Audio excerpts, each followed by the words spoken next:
Good morning. Happy Wednesday. We're at the halfway point for the week, and I hope you're enjoying the workshop so far. My name is Carolyn Gannett, and I'm the manager of the Saskatchewan Prairie Conservation Action Plan. I'll be the moderator for this morning's session, which we've titled Industry. I'd like to start by stating we respectfully acknowledge that we are on the traditional territories of many Indigenous nations and communities, past and present. For a millennia, they have worked to protect these landscapes and the life these areas sustain. I would like to thank these original caretakers and acknowledge the ongoing work and presence of Indigenous peoples in Canada today. Our first speaker this morning is Jonas Fenn. He's a manager of remediation and reclamation with the Saskatchewan Ministry of Energy and Resources. Jonas will be speaking about the reclamation of sodium chloride impacted sites. If you had attended the workshop last year, you might have caught Jonas speaking about this subject, and here is a continuation or the next step. So go ahead, Jonas. Perfect, thank you very much. I am just gonna share my screen here, bear with me.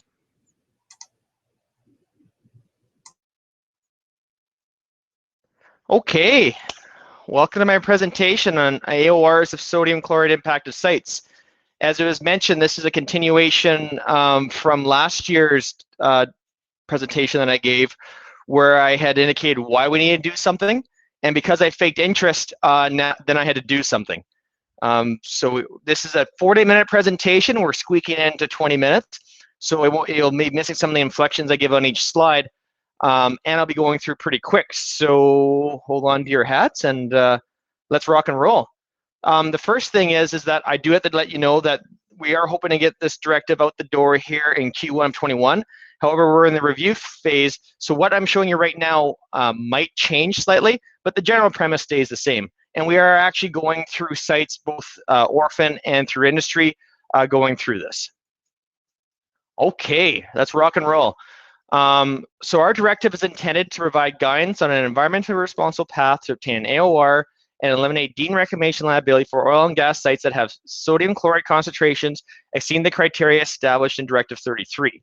Where possible, effort was made to ensure that the methods adopted are harmonized with the Saskatchewan Environmental Code, and it's a risk-based approach that manages sodium chloride, which is often referred to as salinity impacts or produced water impacts, and we're going to be using site-specific criteria or an ecological risk assessment. Sodium chloride is a contaminant concern in upstream oil and gas well and facility sites. Saskatchewan has numerous salinity impacted sites, the majority of which are located on agricultural lands. ER recognizes that salinity impacts are complex and that a generic numerical criterion may not be sufficient to address impacted sites for a variety of reasons, including the conservative nature of the criteria, naturally elevated salinity, and specific risk to receptors. A substantial financial burden and an unacceptable risk to Soggoff has resulted to a lack of technical understanding of sodium chloride related adverse effects and a lack of an environmentally responsible closing mechanism. Additionally, the environmental liability associated with sodium chloride impacted sites is lowering oil and gas licensees' LLR to a point where the government of Saskatchewan is requesting security payment. This uncertainty has resulted in efforts to minimize remediation spending by implementing monitoring programs and inefficient remediation systems completed to delay regulatory action until a practical path to an AOR approval is available. In the past, oil and gas licensees have completed large, wasteful surface excavations in order to satisfy Saskatchewan's salinity and salinity remediation criteria. And because I like to pontificate, we'll go on. Historically, criteria updates have been the only changes to regulations regarding contaminants. However, the regulatory closure of sodium chloride impacted sites goal is a departure from criteria updates and is intended to allow more flexibility in oil and gas industry philosophy for site management of sites with salinity and salinity issues. This shift in site management philosophy is intended to challenge ER and industry to develop environmental standards that are protective of human health and ecological receptors while simultaneously achieving the secondary objectives of soil conservation and fiscal responsibility. The last objective of this directive is to provide licensees and their environmental practitioners the necessary tools to support sound management recommendations and improve provincial consistency in the management of salinity impacted sites. This directive is not intended to be a prescriptive tool, as Saskatchewan is unique with different climate zones, crop rotations, farming practices, background soil conditions, surface and groundwater chemistry, and each site should be assessed individually.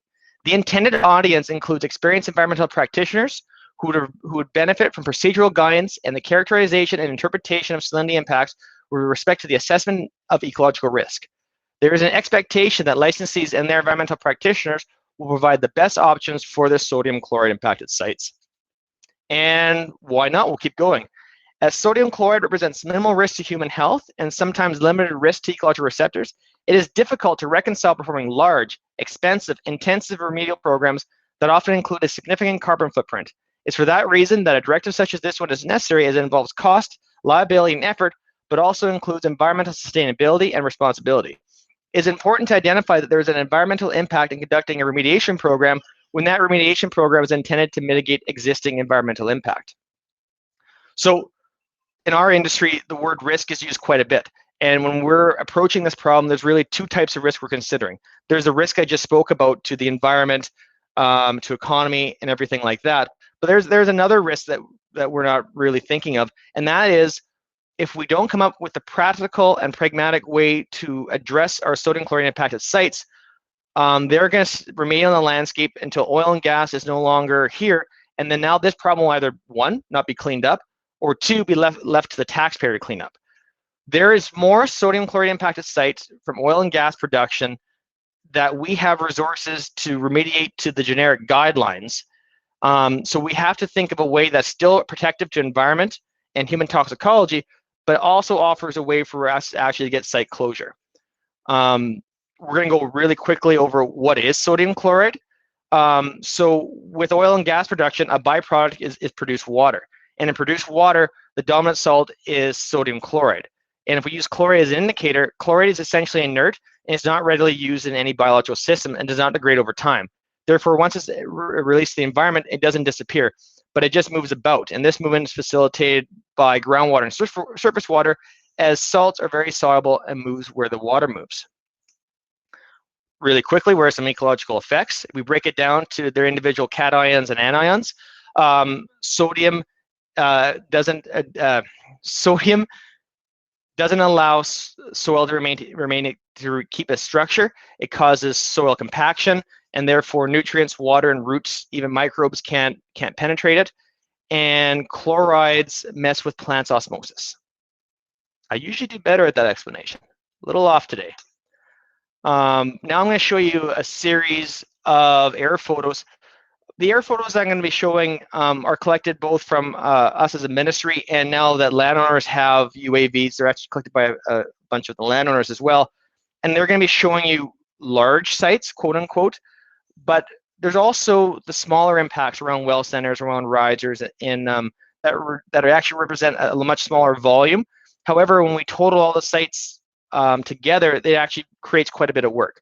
So even though we're going to show you the big scary sites in these photos, we have to remember that there's smaller sites that we need to address as well. And really the smaller sites are the harder ones, because it's hard to get the investigation dollars in place to justify not removing those impacts that don't exceed the actual physical removing of those impacts. So if we look here at this air photo, you'll see my mouse cursor. An old 1950 battery was located around here. We'll see where the produced water impacts are and the soil sterilization.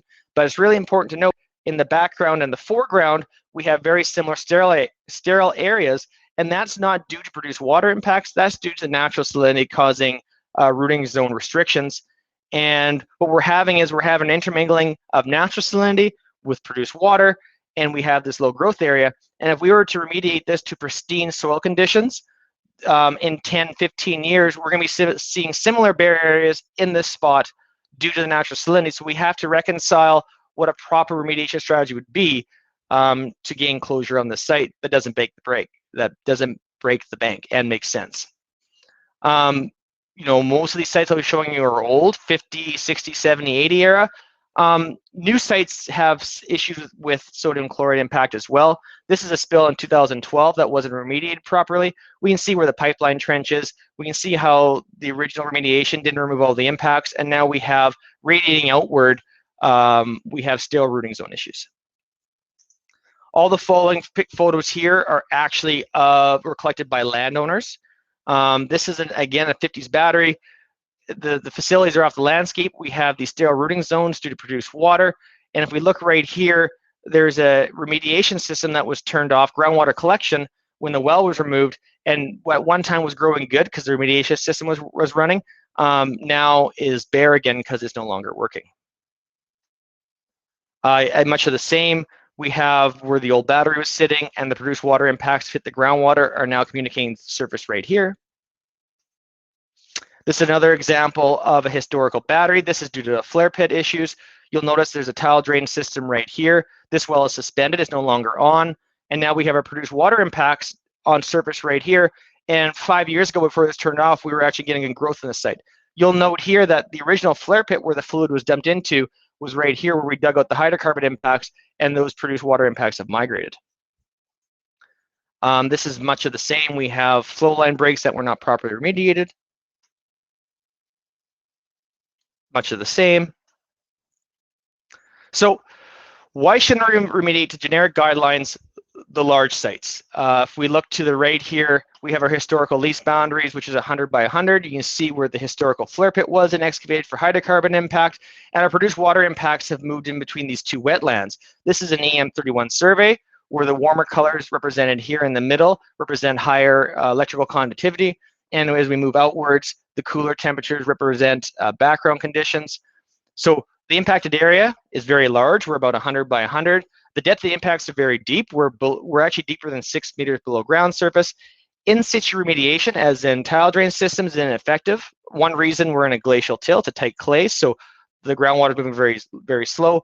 Plus, the depth of the impacts are past an actual way we can collect them with the groundwater. Ex situ treatment, which is excavating and washing the soil, or something like electrolysis, is ineffective. It just takes too much time and effort. And if we were to excavate it, we're just transporting the problem to a different location. And if we really think about the contaminant concern, it's table salt. It's really of a low health risk.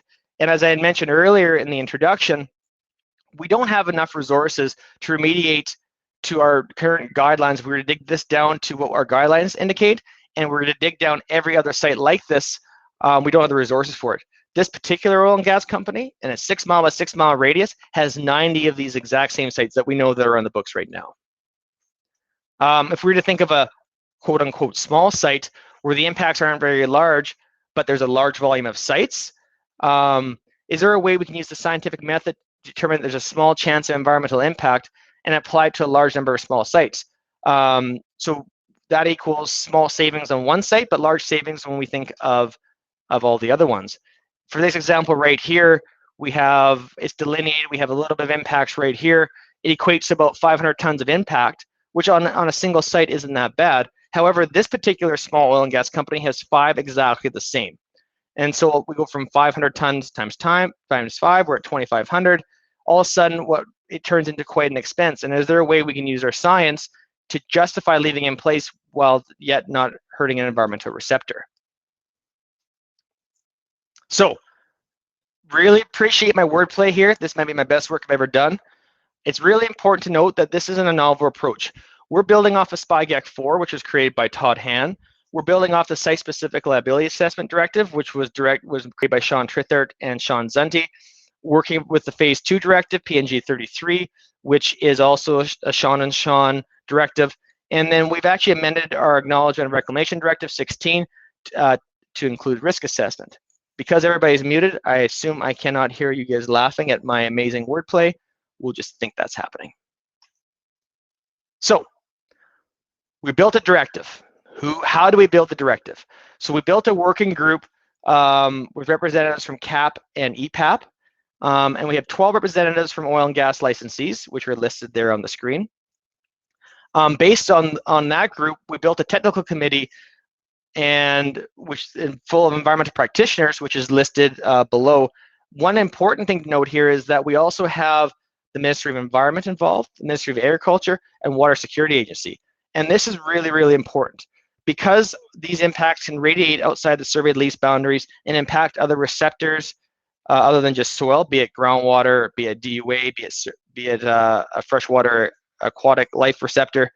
It's important that all our jurisdictions are on the same thought process and we're meeting all our metrics. So now an oil and gas licensee has to deal with just one regulator, and that is us, and that's a huge cost savings, plus it helps give guidance on a project. we're creating a supporting document to go with this. As we had alluded before, there's little health risk to humans. So we're completing a literature review paper, which will support our directive based on human toxicology. This will be a technical document for practitioners. However, we are going to make a condensed document for broader stakeholder communication to aid industry conversations. Another thing we're doing too is, as licensees are meeting with the stakeholders, or most often which are the landowners on site, we're supporting you in those meetings, as in we're taking part too. And we're showing the landowners that this isn't only a plan that's made by a licensee, it's made by a licensee and the regulator, and that often applies reassurance to landowners. What else? Some people who have BAs will note that we're starting a webinar series to go over case studies. Our first webinar is February 10th to go over phase 1s. The directive itself is going to be considered a living document, because as sites progress through the document, we're going to be updating with its learnings. And then, as I mentioned earlier, which is really important, we're harmonizing with the Saskatchewan Environmental Code. That's a lot of good information about the code, which we do not have time to get into. We already know the criteria we're using. We need conceptual site models. We're going to go through that. Let's get into the meat and potatoes of it. So based on the code, we've made a 3-tier system. And if we look to the right here, we have our triangle where the majority of sites will fall into tier 1, which is a generic guideline. Our tier 2 have 2 options. One is an increased numerical criteria. And then in our directive, we're going to offer a structure pathway modification for other environmental receptors, which is these 2 tiers right here. And then tier 3 is risk assessment, where the endpoints are developed by the environmental practitioner, the licensee, and then agreed upon with ER to move forward. We'll know that there's a heat diagram here on the right, where a tier 1 and tier 2 require no to a less detailed conceptual site model. And then we have our tier 3, which required the most detail in a conceptual site model. We've also broken into not only tiers, but into acceptable and alternative solutions, where an acceptable solution receives very little regulatory scrutiny, and alternative solution receives a little to a lot of regulatory scrutiny. Acceptable solutions are all tier 1 and some tiers 2, and they all fall within a numerical criteria. And they also will be utilizing an industry accepted remediation method like excavation. Alternative solutions are some tier 2 and all tier 3, and are either pathway modification, risk assessment, or utilizing non-industry accepted remediation methods like electrolysis. So you could have an alternative solution as a tier 1 if you're utilizing a non-accepted or an alternative view of remediation. It's also really important to note, if an environmental practitioner / licensee completes enough alternative solutions, it can be considered acceptable. So, as I had mentioned earlier, our directive itself isn't overly prescriptive. However, if we're not being prescriptive and we're giving flexibility to licensees and their practitioners to come to solutions to their sodium chloride impacted sites, we have to be more prescriptive with who is doing the work so we're confident. And that's where the qualified persons come in. And all alternative solutions, as listed in the blue, tier 2, tier 3, will need to have a QP to complete that work. All acceptable solutions, which is here in the green, the professionals are listed in the AOR Directive of 16, and these individuals do not need to be pre-approved for ER. It's important to note that QPs for the Ministry of Environment will be grandfathered in as long as it is in an acceptable discipline. So I'm actually going, when I don't inflect on every slide as much as I do, I'm going really quite good. I'm on schedule. This is a complicated slide. We'll walk you through it. So a tier 1 means we've met our generic criteria. It's kind of a stereotypical site. So what's going to happen here is we have our soil criteria we're using as an example on the right.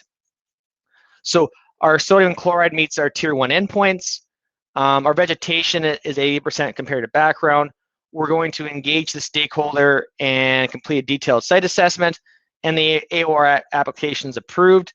This is a routine process. It receives very little regulatory scrutiny. There's an audit where approximately 10% of the sites are audited to ensure the work's being done completely.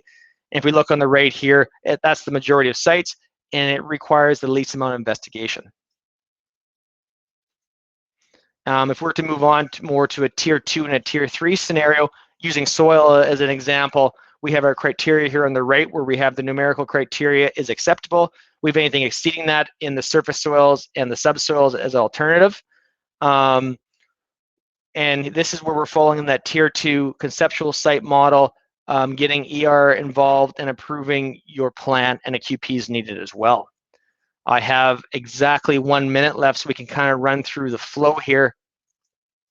So we have our heat diagram and our tiers right here. We have the acceptable solutions. So say we're falling in at tier 2 acceptable, we're going to have a monitoring requirement based on a sodium chloride impacts left in place. If we meet that 80% vegetation establishment, we're awesome. We're engaging the stakeholder, completing DSA in the AOR application. If for some reason we're unable to meet that vegetation requirement, we're doing additional assessment/remediation. We're getting that growth, we're here. If for some reason we cannot get vegetation growth or our numerical criteria is above what we supplied in our directive, we're creating a CSM. We're ensuring that the sodium chloride meets the alternative tier 2 endpoints as supplied in our directive. We're engaging ER to make sure that we all agree, and we're back in this situation here. If for some reason our tier 2 endpoints are not meeting what we're set up in our directive, we're going to refine our conceptual site model. We're going to look at pathway modification, and if that pathway modification works, we're back up to here engaging ER. If it doesn't, we're completing additional assessment/remediation work. If we're then meeting our tier 2 endpoints as established in our directive, we're back here and it's presenting to ER. If for whatever reason, and we're trying to get as many sites through this tier 2 as possible, that doesn't work, we're moving into risk assessment. And what's really important about risk assessment is that everything on our is based on vegetation establishment. Our tier 3 isn't. Our tier 3 is ER and the licensing practitioner are intimately involved in the development of the plan. We all agree. We're having the stakeholder in that conversation as well, because we're no longer using vegetation as endpoints. We want to make sure that we have buy-in from our stakeholder and that they're intimately involved in the discussion. And then whatever endpoints that are met, that's met for that site, as long as it's met, we get the AOR. And these endpoints can be something as crazy as administrative controls, which indicate that there's sodium chloride above criteria, but it's in the subsoil, it's in a glacial till. Our modeling has indicated that it's not going to negatively impact the receptor for 500 years, as long as it's not remobilized via dugout, a water well, a linear feature going through. And then as long as the landowner agrees to that endpoint, and we've proven out with good science that those do not offer a threat, as long as the administrative controls are met in place, we'll grant that AOR application. And with 30 seconds to spare, our main considerations are, how can we ensure that our sodium chloride impacted sites are retired in the most responsible way possible?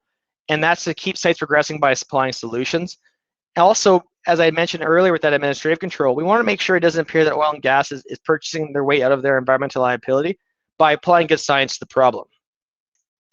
And our contact information in no discernible order is on the screen right now.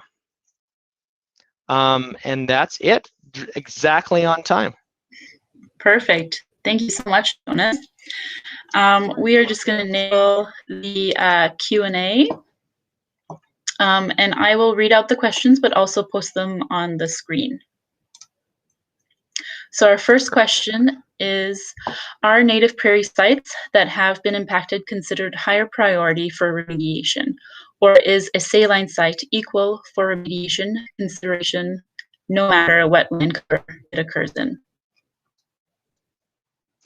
Yeah, so we're saying it doesn't matter for land cover, we're approaching all sites the same. Of course, it being native prairie, we're very conscious of that. We're trying to leave that disturbance as small as possible, because I think we all can agree that, you know, it's taking us 10 years to get that vegetation established again, and we want to make sure that we're protecting that. But at the same time, if we're leaving sodium chloride impacts in situ, we want to make sure there's not a future risk of it coming to surface and causing issues in the rooting zone. Hope that answers your question. Okay, thank you. Here's a multi-part question. So the first one, we'll do one at a time.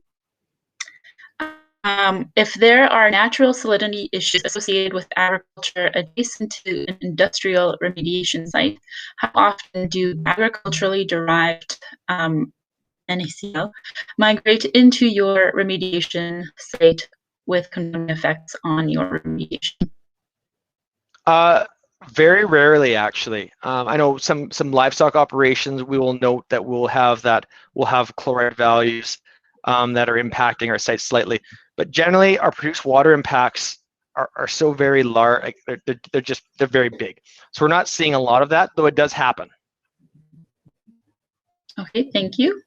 And the second question is, with the potential for many small oil and gas pads across a landscape that is already impacted by ag-related salinity, at what point does industry and regulators say, enough, land is salted, we need to remediate water stress, pull all industry out of this section of land? So that's a very good point. If we can demonstrate that there's natural salinity causing issues on the site, we don't try to remediate to pristine land, we remediate to what the site's like. One example of that is right now we're working on a site, it's in southeast Saskatchewan. Yes, we have some produced water impacts, but having said that, we also have huge natural salinity, not unlike, actually if I back up here, we'll use this as an example. Bear with me. So if we know beside all these wetlands, we have sterile land use. So what we're doing is we're actually using UAV and AI technology. We're flying these sites, and we'll fly a section of land that's adjacent to it that has no oil and gas activity. We'll figure out beside the wetlands where we're getting no growth anyways, and then we'll bring that onto our site, and we'll say, well, actually, what we're doing is our produced water is only causing 20% additional loss of land use versus what we're seeing naturally. So we're going to approach this problem different, so we're not over remediating. Hope that works as an explanation. We also have a system set up to set site-specific EC and SAR guidelines for soil, water, or anything else as well.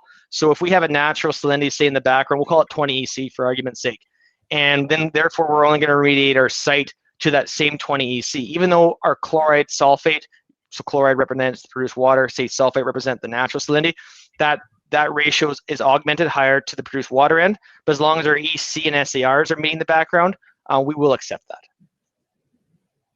Okay, thank you. And we have time for one last question. This person is requesting more info on the phase 1 training. There was a tip sent out to all IRIS users. And if an environmental practitioner is a BA for a particular licensee, they would have got it. If not, hopefully you have a representative licensee that can fire it off to you. If not, please send me your contact info to, and I screwed it up. It's okay. We can put it in the comments afterwards. Your contact info. Perfect. Okay, thank you so much, Jonas. That was great. Next up, we have Lars DePauw, who is the Executive Director of the Orphan Well Association in Alberta. Lars will be giving us an update about what the Orphan Well Association has been up to. Thanks for joining us today, Lars. Thank you for having me. I'm assuming you're going to let me know if I'm not coming through, if we're having technical difficulties. You're sounding loud and clear. Okay, perfect. I guess one of the nice things about doing these remotely is that we had not a huge snowstorm last night, but about 15 centimeters, and so a little slippery out there today. So, one of the safety benefits from working remotely. Definitely. Okay. So as mentioned, I'm Lars DePauw. I'm the Executive Director of the Orphan Well Association in Alberta. So just want to give everyone a little bit of information to start this up. First of all, we're a non-profit organization. We operate under the delegated authority of the Alberta Energy Regulator, but we are financially and legally separate from the AER. We're not AER employees or under a government organization. What that basically means, though, as being a delegated authority, is that the regulator has the responsibility and the legal power to go and deal with orphan sites. But they delegate those powers to us to go and execute their responsibilities. We are primarily funded by the Alberta oil and gas industry, similar to other provinces. And one of the things that we'll talk about a little bit is that there's a lot of similarities, but a few key differences between the Orphan Well Association in Alberta and the Saskatchewan Orphan Well Program. I understand that you guys are going to get a presentation this afternoon on the Saskatchewan side as well, but I'll try to highlight a few key things. First and foremost, though, is that the difference between Saskatchewan and Alberta is that Alberta's program is not administered within the government, where Saskatchewan's is.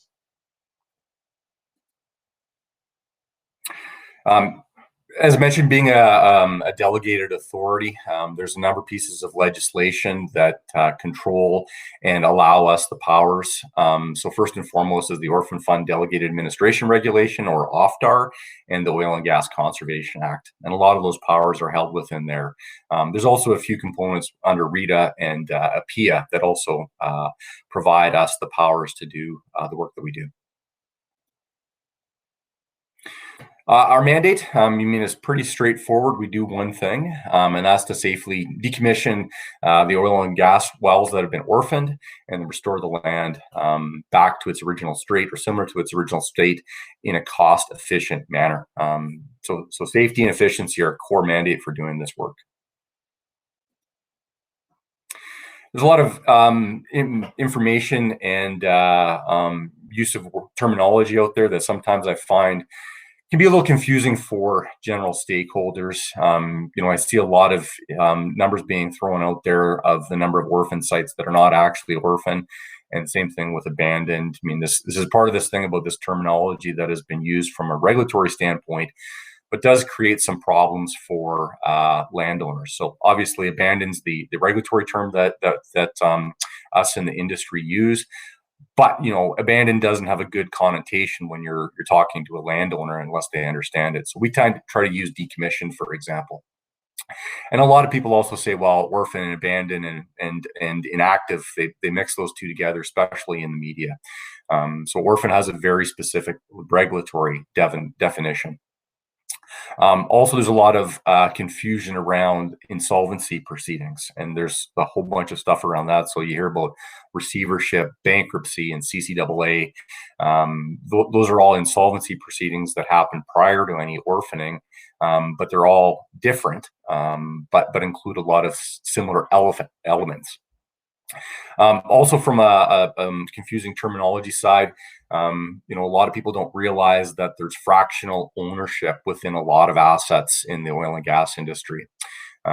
So typically, when you see a sign on the gate, that's the licensee. That's the person or company that has the license with the regulator, and typically is the operator. Within those fractional ownerships, though, you have working interest participants, and they might have anywhere, from 1% up to 49% of the regulatory responsibility to do the work on that site. And the other one that we have here is a defunct company. So this is after all the insolvency proceedings, that this company is actually no longer around. The site might still be licensed to them, but they're no longer able to discharge their regulatory obligations. And then obviously some acronyms. We got the Alberta Energy Regulator, the Orphan Well Association, and the Surface Rights Board. And those are all Alberta-based organizations. So just want to provide a little clarity on what exactly is an orphan. Realistically, it can be any site that is related to oil and gas activity, so a well facility or pipeline. It does require a regulatory designation after a full review by the Alberta Energy Regulator. And so, as I mentioned, is that they need to be no legally responsible or financially viable party in that asset. So 100% working interest. If there's any kind of fractional ownership or a working interest participant, that site is not designated as an orphan. So there's other mechanisms for that. So obviously this creates a lot of confusion for both, I think, landowners and in the media when they report some of this stuff, and then it sort of conflates it. The regulatory designation comes only after insolvency proceedings as well. So what happens if it's less than 100%? Well, first and foremost, it doesn't become an orphan. What happens is the AER directs those other working interest participants to manage the site. And again, even if it's a 0.1%, that working interest participant is required to manage the site. So that there's a couple options that are available. First of all, the working interest participant may decommission and reclaim the site. There is a component, though, is that even though they might be that 0.1%, they're not obligated for the defunct company's portion of the work.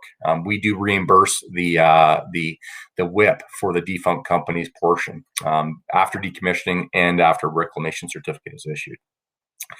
Second option is the site can be transferred to a different active company. So there's lots of sales that go on within those, and that defunct company's working interest is then absorbed.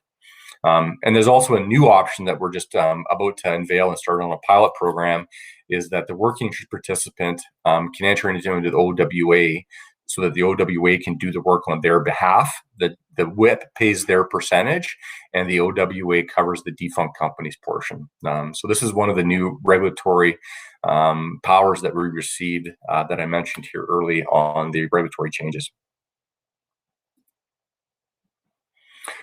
So how does somebody actually confirm if the OWA is managing a site? We do put a monthly update on our website that lists all of the locations and their various statuses. We also, once a site is being designated an orphan, we do provide a letter to the landowner indicating that the site has been designated an orphan and providing them information on what kind of work will be conducted on their site. We also put a sign on the lease that says that the OWA is managing the site along with our emergency number. There's also ways that if people are unsure of who's managing it and there's no indication that it's an orphan, individuals can contact the AER to confirm who is responsible for that site. So, one of the things that we do deal with is like, how do we get access for this? I think that for ourselves and anyone else who's looking at these is that it's pretty obvious that landowners have been impacted by the defunct companies as they're going insolvent. Typically what happens is that they stop paying their surface rent, so there's a financial burden to the landowner, and there might be things on the condition of the site that is also being impacted. So whether it's garbage or unaddressed spills, for example, or weeds, that might be stuff that the landowner is having to deal with while these companies are going bankrupt. One of the key components is that because there's a separate program in Alberta to deal with surface rights and rental payments, is that the OWA cannot pay any kind of rent to a landowner. There's a separate process that's administered by the Alberta Surface Rights Board, and that's how landowners obtain their back rent. And a lot of times when we deal with landowners, we do help them understand this process, make sure they know where to get the information, but it is a separate body that provides the rent. So, on the access side, going back to the initial part of the presentation, just to remind everyone, we are the delegated authority of the energy regulator, and there's legal access under legislation, whether it's on the decommissioning side or the reclamation side. And one of the things on the reclamation side is there's actually an environmental protection order issued to do the reclamation, which does apply to landowners as well. But I would say is that even though we have legal access, most landowners do work with the Orphan Association and don't restrict access. There are a few that do, sort of in the neighborhood of 15 to 20 on a routine basis that we sort of work with. But if we can't obtain access, we can go and get a court order. But typically what we do is, if it's not an emergency or anything that's sensitive to be dealt with, that we respect the landowner's decision and don't go and do the work. But we are obligated then to let the Surface Rights Board know that access has been restricted, which they would consider in their review of providing surface rent. I would say though is that, overall we do have a positive relationship with majority of landowners, understanding though that when we get there that they have been impacted by those defunct companies, but we do try to work with them and get it to an endpoint that everyone's happy with. So there's obviously some other landowner-specific issues that we're being cognizant of. We've increased the annual pace of work that we're doing, and there's a lot of times that we need to be in and doing our abandonment, decommissioning, or reclamation work, and we can't sort of do it in the small window when crops are off, and so we do work with the landowners on that. Also, another one is that weed control. This is one of the sort of gaps in the legislation, is that we are not responsible to do the weed control, but obviously this can result in some impacts to the landowner. Once the site moves into the reclamation phase, we do the weed control, just because we have to control the weeds to get the reclamation certificate. And I think another big one is that there's a general lack of understanding on the process, and whether it's the orphaning process or the insolvency process. Some of these insolvencies can take a long time, and while they're in these insolvency processes, landowners don't understand why nothing's happening on their site. And so some of this understanding of things is an issue that we deal with, and some of these impacts that result to the landowners. So just want to talk a little bit about our inventory. We have been seeing a growing problem for a number of years. The two major components on this is the lower for longer relating to commodity prices. We are starting to see some increases, but obviously COVID also had an impact on prices. And then the Redwater decision, the Supreme Court, mostly leading up to that Supreme Court decision, and the lower court's decision before the Supreme Court overturned it, had a big impact on the Orphan Well Association. But the decision is also having some post decision impacts on the Orphan Well Association. So this is a graph that represents specifically just the number of wells that come into the Orphan Well Association. The green line is the number of wells that are in our inventory at the beginning of our fiscal year, and our fiscal year starts on April 1st of that year. You can also see then in the light blue, this is the number of new orphan wells that were designated as orphan from the regulator in that fiscal year. And the dark blue bar is how many wells the Orphan Well Association abandoned in that fiscal year. So you can see back in 2012, we had a very small number of wells left to do.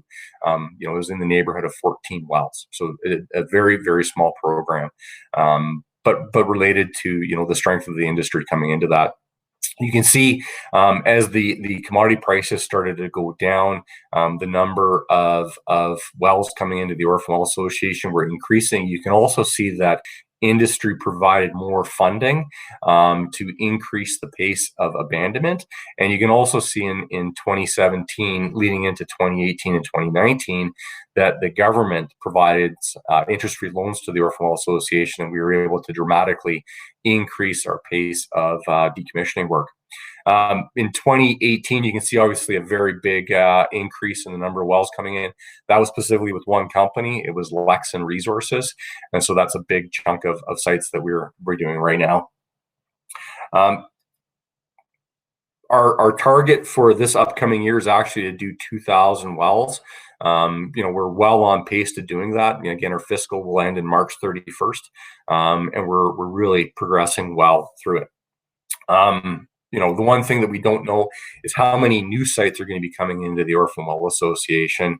We, up until just 2 days ago, we're having the pace of orphan sites was lower, but we did have a fairly substantial receivership wrap up within Houston Oil and Gas, and that was about 670 new sites that came to the Orphan Well Association.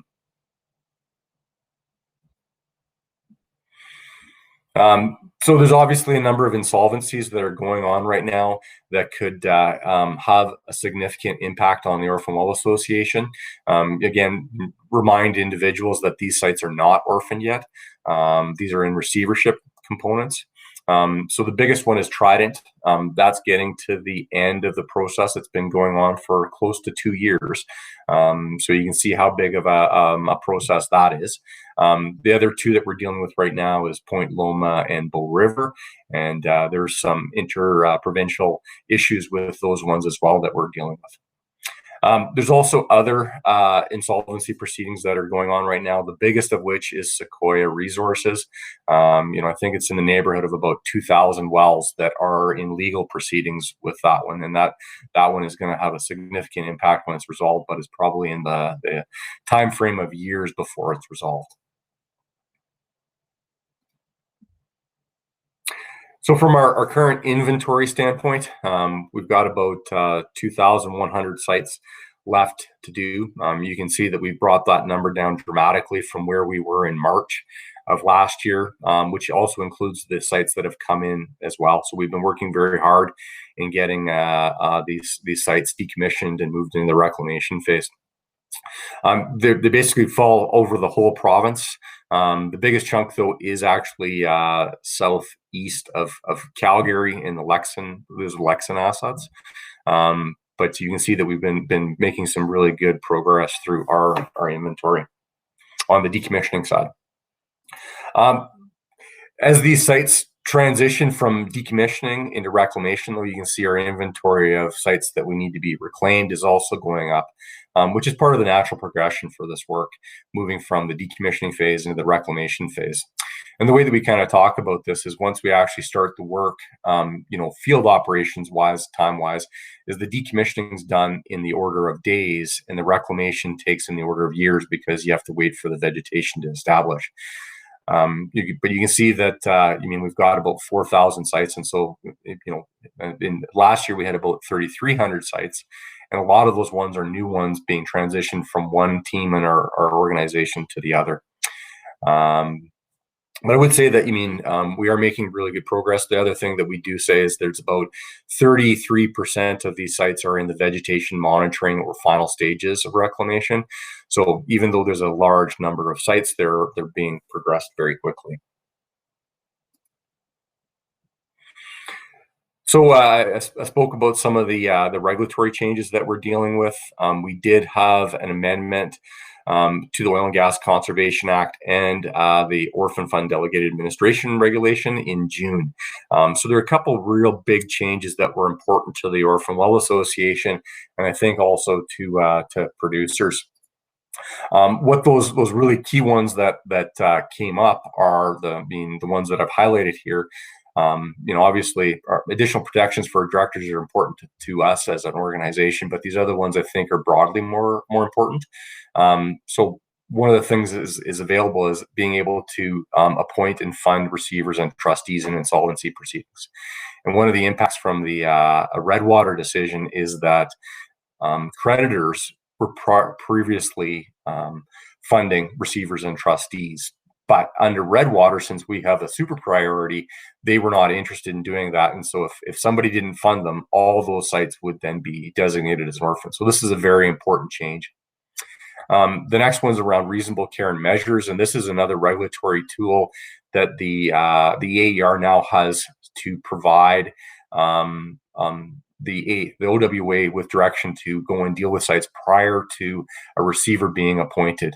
So it really relates to the protection of the environment, public, and assets prior to a receiver being appointed. And a receivership is a legal process, and so you can't just appoint a receiver. You actually need the court to appoint it. And sometimes getting a time in front of a judge can take several weeks. And so you want to make sure that there's somebody that can handle the assets in the interim.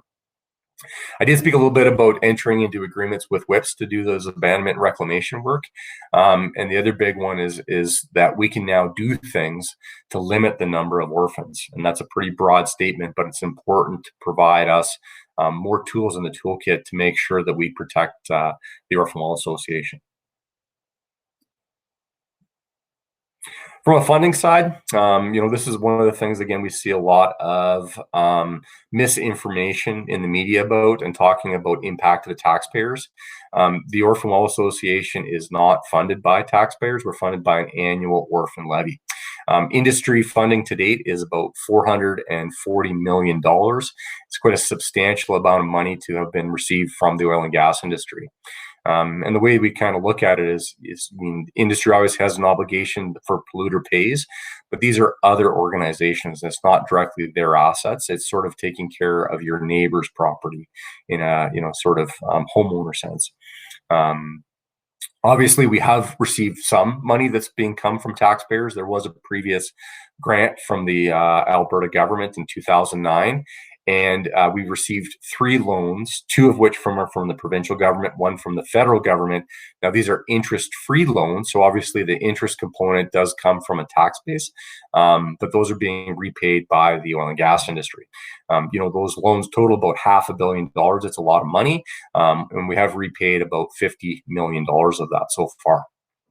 The levy for this last fiscal year was $65 million, and we have an endorsed levy of $70 million. The regulator hasn't confirmed it yet, but that's what's been endorsed so far. How each company pays their percentage of the levy, it's based on their proportionate share of the AER's estimate of the company's liability relative to the provincial liability. So, for example, if the AER estimates that a certain company has 5% of the provincial liability, they pay 5% of the Orphan levy on an annual basis. From an expenditure side, we are seeing an increase in our budgeting, largely related to those loans. The bars represent how much we're putting into various components. The green on top of there is our loan repayments, and so right now we're repaying about $30 million in loan repayments. For this year, we're going to have total expenditures about $200 million, and in the next fiscal year, about 217. After that, we're getting to the point where we've expended most of our loan money, and so 2022 will be the last big year, and then after that, it'll look more like loan repayment and limited funds to continue on this work. But right now, it looks like we're going to be getting through most of the sites that are in our inventory in the next 2 years. How we prioritize our sites there to work on, obviously top priority is public safety and environment as well. And so we do use a risk ranking to look at our sites to figure out which ones we need to work on first. Luckily, though, is that the sites that have been designated Orphan, there's very few that are considered in that top priority and need to be dealt with. There was a number of sites that came from Lexington 2 years ago that were critical sour wells, and we needed to get those done quickly, and we did. But now we're mostly dealing with low risk wells. So our second priority is around efficient operations, and so we group them into project areas, and you might have heard about this area-based closure. That's the model that we use within that to gain increased cost efficiencies. Most of the sites that we're dealing with are in those top 2 priorities for this fiscal and our next fiscal year. But again, we're getting through our inventory, and so those area-based closure ones are getting smaller, and we're picking up more of the sites that have been in the inventory potentially a little bit longer than others. We also have an additional focus on sites that receive surface right board payments. So those are ones with landowners and not crown sites. So some of the ongoing issues that could be impacting the OWA, obviously we're focusing on some of this regulatory change, and that's changing some of the work that we do. The fallout from the Redwater appeal is that we are getting more and more involved in insolvency proceedings, and we are taking stances on a number of them, whether the ones that we are funding or ones that are funded by creditors through CCAAs. And I did mention the Sequoia Resources one. That's quite a significant one, and there's lots of court impacts on that as well. There's two ones that we're dealing with on applications to set the transactions aside, and that's with Perpetual Energy and Alphabo. We're also dealing with our first large facility, the Mazeppa gas plant, and this is quite a large sour gas plant that falls under a separate program. It relates to a lot of work we do. It's just a scale and scope component that we're dealing with from a change. So just wanted to summarize a few things for everybody. First and foremost, we're the delegated authority of the energy regulator, but we are separate and are not a government organization. Primary duties are to decommission and reclaim orphan properties. And again, orphan properties have to be designated by the regulator, and those ones are 100%. Our focus is on safety, efficiency, and inventory reduction, and that we're funded by the oil and gas industry, which includes the 3 loans that I mentioned. That wraps up my presentation. I'd be happy to take any questions. Thank you so much, Lars. That was a great presentation, and we really appreciate you presenting today. We know how busy you are. I am going to put the questions up on the screen for you.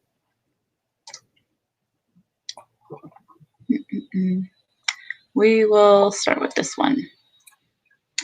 Is the Alberta Energy Regulator getting more proactive with requiring wells to be abandoned when they are no longer productive and the subsurface rights have been revoked due to the lack of production?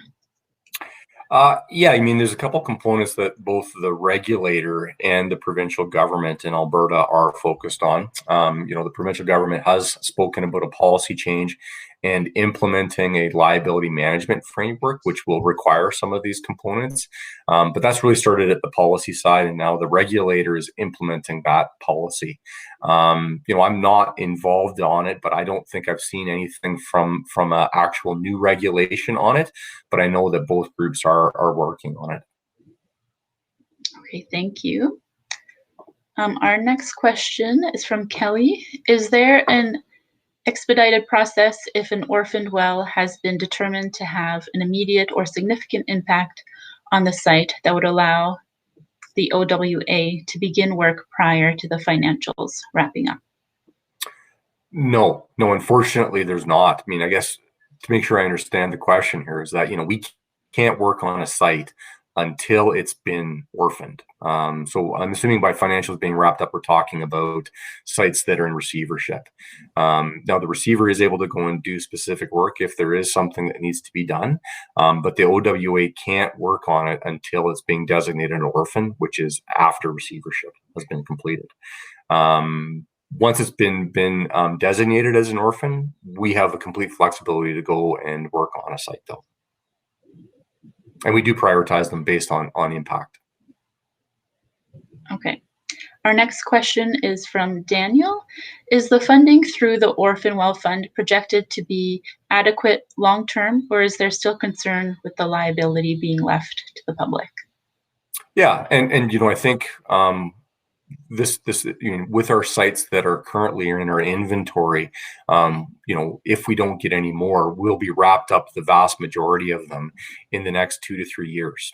Now, I think we'd say though is that based on the current market, is that the potential impact of future insolvencies doesn't look positive. I mean, it does look like a lot of companies are struggling still. So then this is a question of what happens long term. Which is kind of unknown about how many sites will come to the Orphan Well in future. I would say that the Orphan Well Association and the industry funders have continued to meet this obligation. And so while it's not risk-free, I don't think we can say that there's a substantial increase. And I think one of the things that then needs to be determined within this is what is the pace that it needs to be done. Most of the sites that are currently in the Orphan Well inventory are not what I'd call high risk. And so, do they need to be done this year? Probably not. It's a question of what the pace then needs to be. Can it be done in 10 years or 15 years? That's something for both the industry funders, the government, and the AER and the Orphan Well Association to determine. Okay, great. We have one last question that hopefully we have time for. How many jobs have been created with more recent reclamation efforts on orphan wells, perhaps substituting for energy jobs lost in the last 5 to 7 years? Yeah, I think we have definitely been able to help with this aspect. But, if we're spending, this year, $200 million, it's a lot of money. But historically, energy jobs would be in the order of, tens of billions of dollars being spent. And so the Orphan Well Association obviously has a role to play in helping some of those jobs being replaced, but there's no way that we can replace all of them. Right now, we do track the hours that we work for our crews, and we're in the neighborhood of, I think, if I remember correctly, about 2 million hours of work being created. Right now we have about 100 crews in the field per day, which those crews might range in size from 2 individuals to 5. So there's a lot of people working.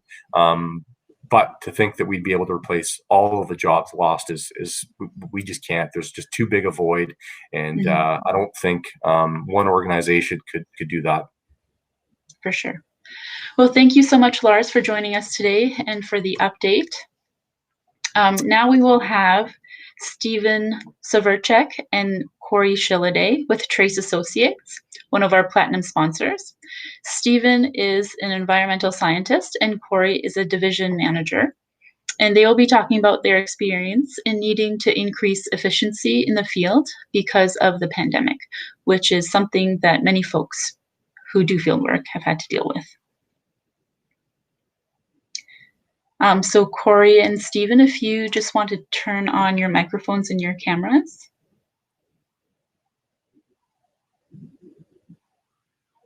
There we go, there's Corey.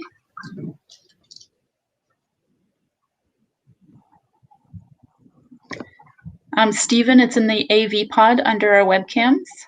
There'll be a little red symbol with a camera and a red symbol with a microphone. There we go. Yeah, thanks for clarifying. Yeah, no problem. And so with that, I'll just let you guys do your presentation. Yeah, thank you. Yeah, well, I'll get into it then here. So hi everyone. My name is Stephen Severchek and I work with Trace Associates Environmental Consulting. I'm here today alongside my colleague Corey Shilliday to present to you on some of the work that recently took place for our client, the City of Medicine Hat. Before that, we would just like to thank the staff who helped prepare this year's Native Prairie Restoration and Reclamation Workshop. It must have taken a lot of work to put this virtual conference together, so we just wanted to give this team a quick shout out before we begin. Our presentation is called Adapting to Work Efficiently, from Abandonment to Reclamation, and we'll be talking about the recent abandonment, assessment, and reclamation work that took place at approximately 370 shallow gas well sites in Saskatchewan. Before I get into today's content, I would like to go over some of the topics that will be discussed. These include the scope of work, some of the efficiencies and cost savings that were achieved. We will also discuss minimum disturbance construction and abandonment methods that were used by the operator and the prior operator before our arrival on site. Then we will go over some of the communications that took place with applicable stakeholders prior to the work. And this will be followed by several site examples that help show the various degrees of disturbance that we encountered during the work and what our reclamation approach involved.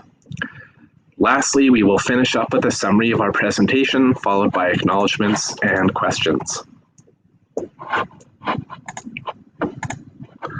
So, as I previously mentioned, the work was conducted for the City of Medicine Hat at approximately 370 recently abandoned shallow gas wells in Saskatchewan.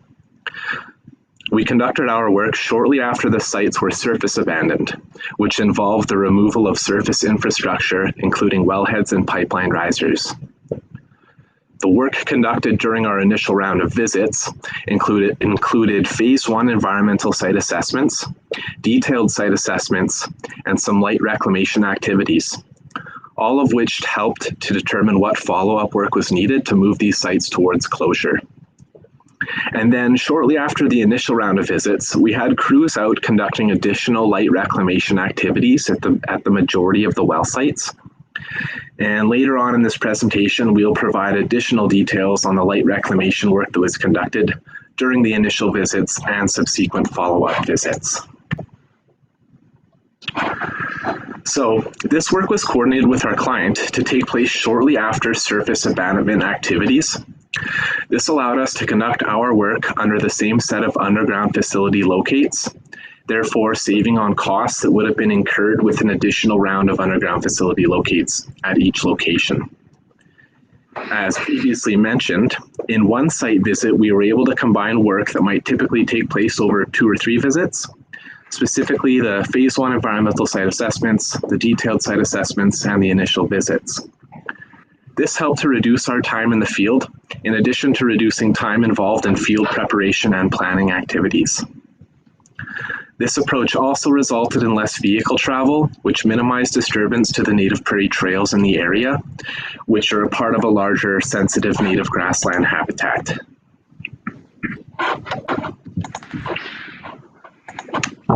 Thanks, Stephen. So, definitely a lot of minimum disturbance methods that were involved with this program from the get-go, so wanted to provide a little bit of background. So, and again, I think ultimately a few things for sure.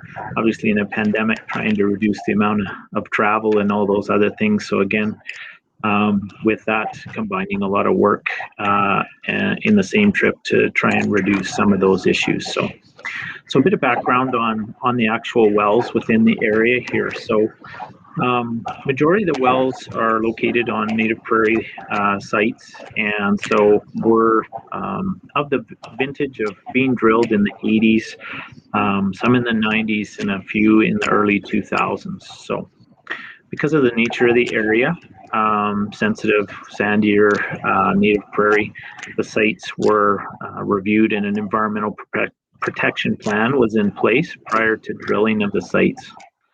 So with them being located on native prairie, them being gas wells, minimum disturbance construction methods were used, so very little disturbance during drilling. Access roads were not built up, trails or existing trails were used, and again, around the wellheads, very minimal disturbance of those areas. So with that, in keeping with the theme of minimum disturbance and in a sensitive landscape, the newer method of water jet cut and cap or abandonment of the infrastructure that's left on site was used. So this is in comparison, I guess, to conventional cut and cap, where in places we would have gone back, like the picture here, they would have used a track hoe and they would have dug up well center, cut off the casing, welded a cap on, and again, the size of the area is considerable disturbance. So again, not wanting to do that when we compare it back to the original construction of the sites, where if compared to an oil site where it was maybe required, the topsoil was stripped and there was disturbance of the majority of the site. So again, from construction to the abandonment, using some minimum disturbance. So in the picture here, the individual is actually completing the water jet abandonment. So the apparatus that's actually on the wellhead there that's standing straight up beside him is a high pressure nozzle that is inserted down into the wellbore after downhole abandonment has been completed.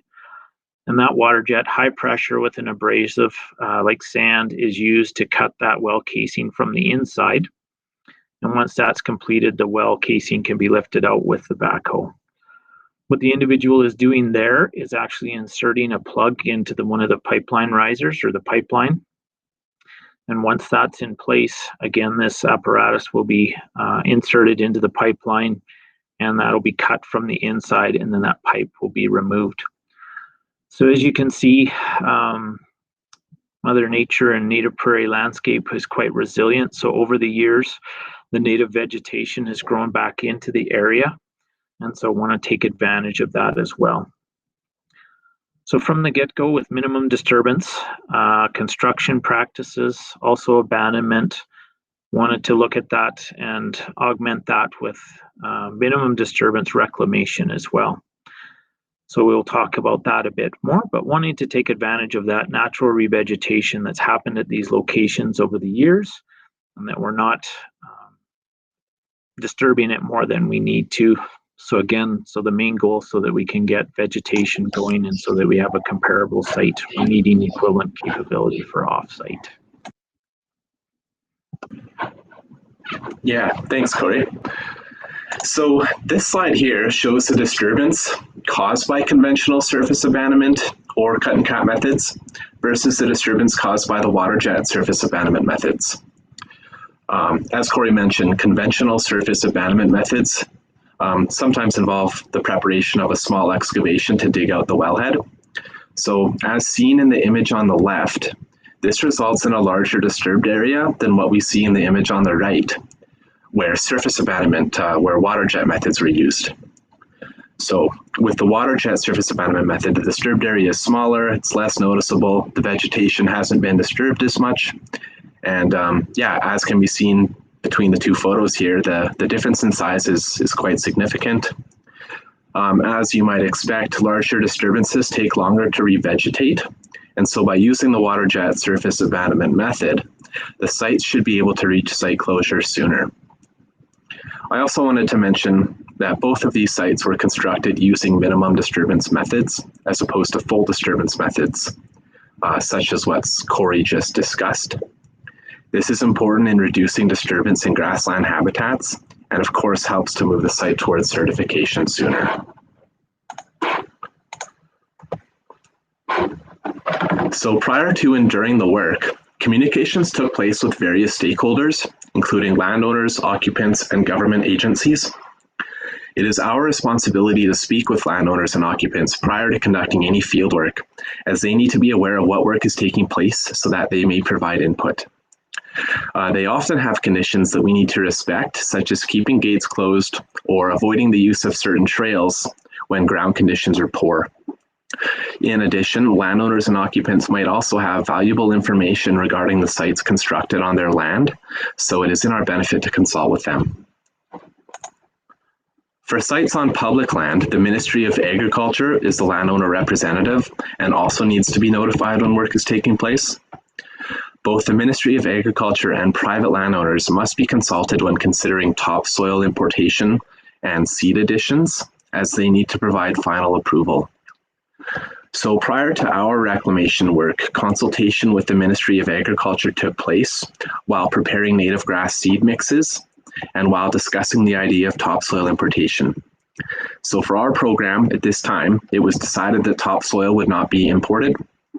These sites are found within an environmentally sensitive region, and we don't want to be importing topsoil that may contain weed or invasive grass seeds.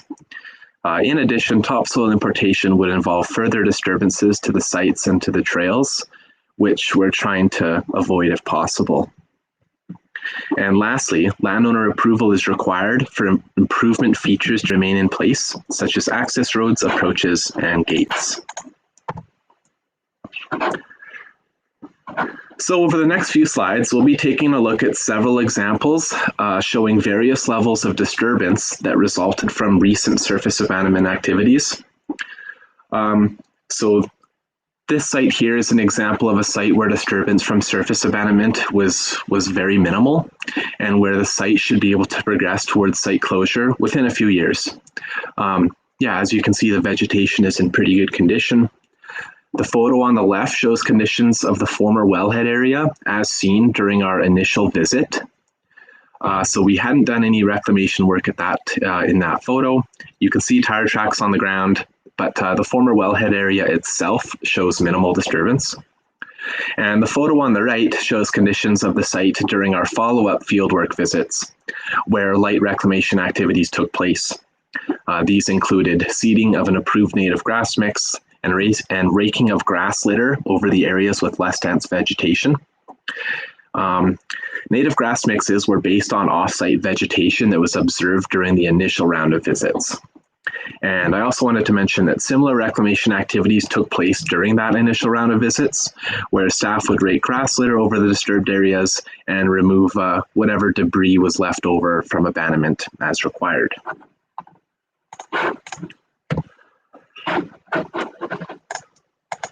So these photos were taken from site corners and show that the majority of the sites were undisturbed through construction, abandonment, and over the next couple years, light reclamation activities.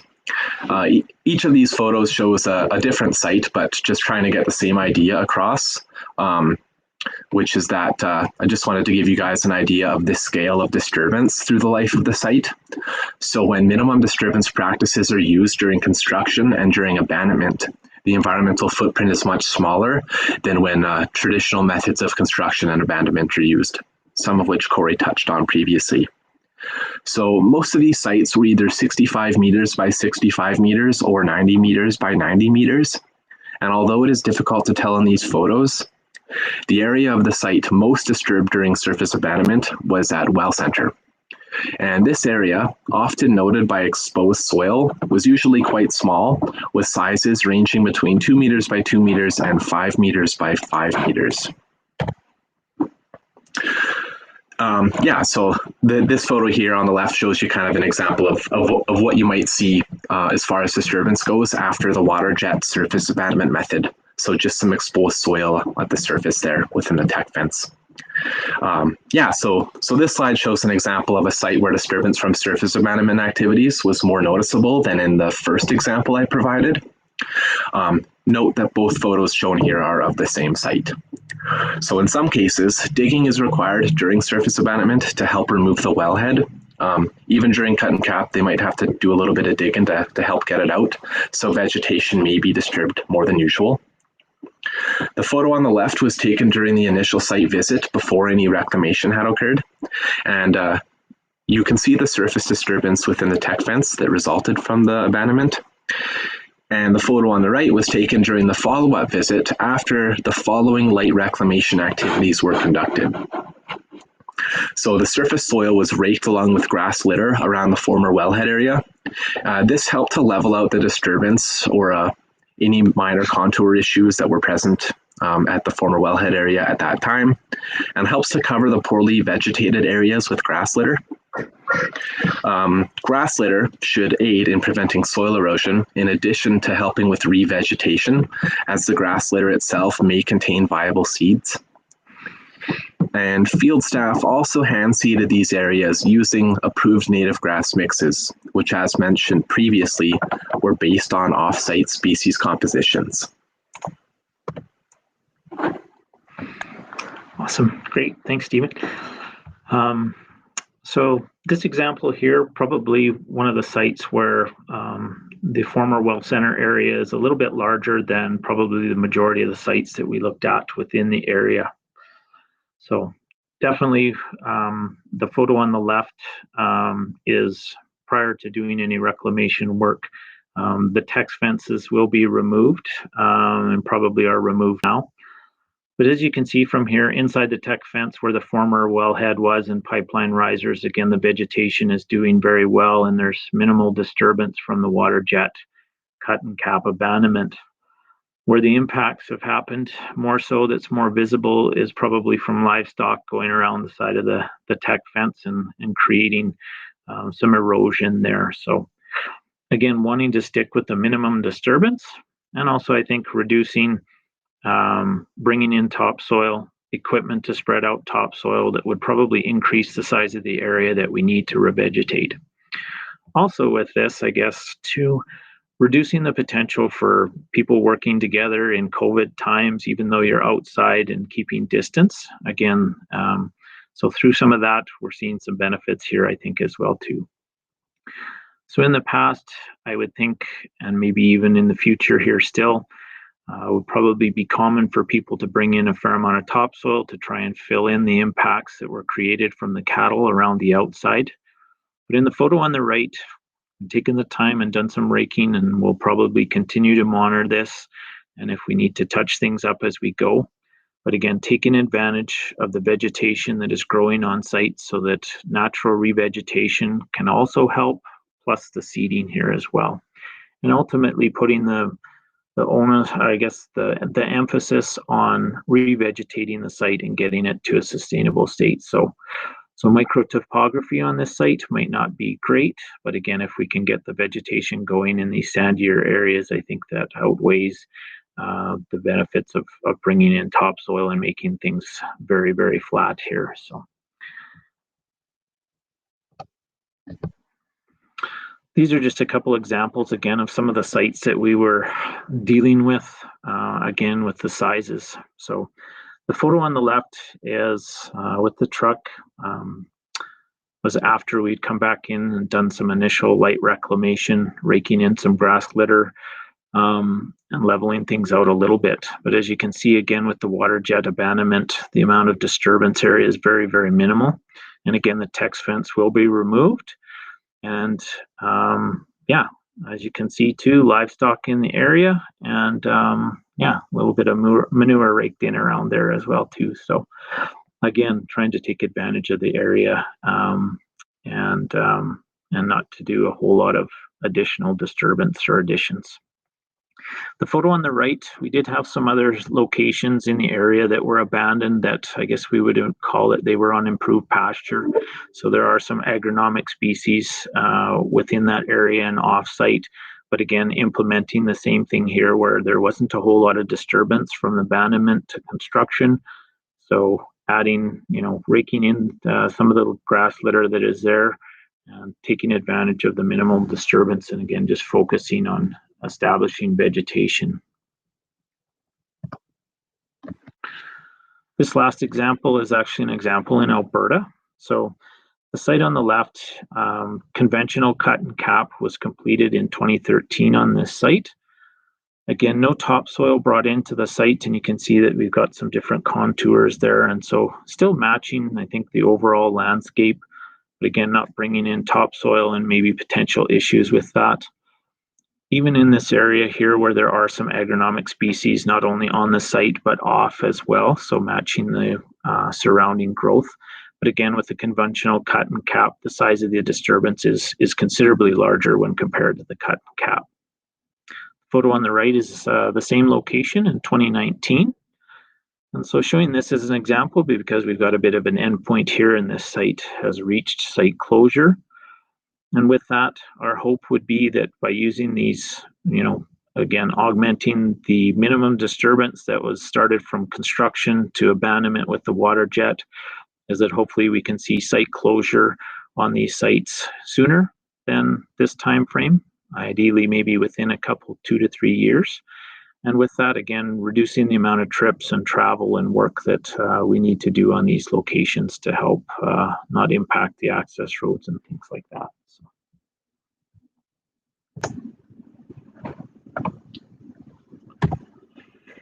Yeah, thanks, Corey. So yeah, I'd now like to provide a quick summary of what was discussed today. So we mentioned how in one trip, we conducted phase 1 environmental site assessments, detailed site assessments, and initial visits, which in some cases included light reclamation activities at the former wellhead area. This was efficient and cost-effective while minimizing travel within the sensitive area. Follow-up reclamation activities, including seeding and raking, were needed at most locations. So as discussed, we consulted applicable stakeholders prior to and during our work, which is a requirement, but also often results in gaining local knowledge of the area. We also discussed minimum disturbance construction and abandonment practices and how they compare to traditional methods that often resulted in larger disturbances. Lastly, we demonstrated minimum disturbance reclamation techniques and how, when used along with minimum disturbance construction and abandonment methods, can help to restore a site to pre-disturbance conditions while reducing impacts to the environment.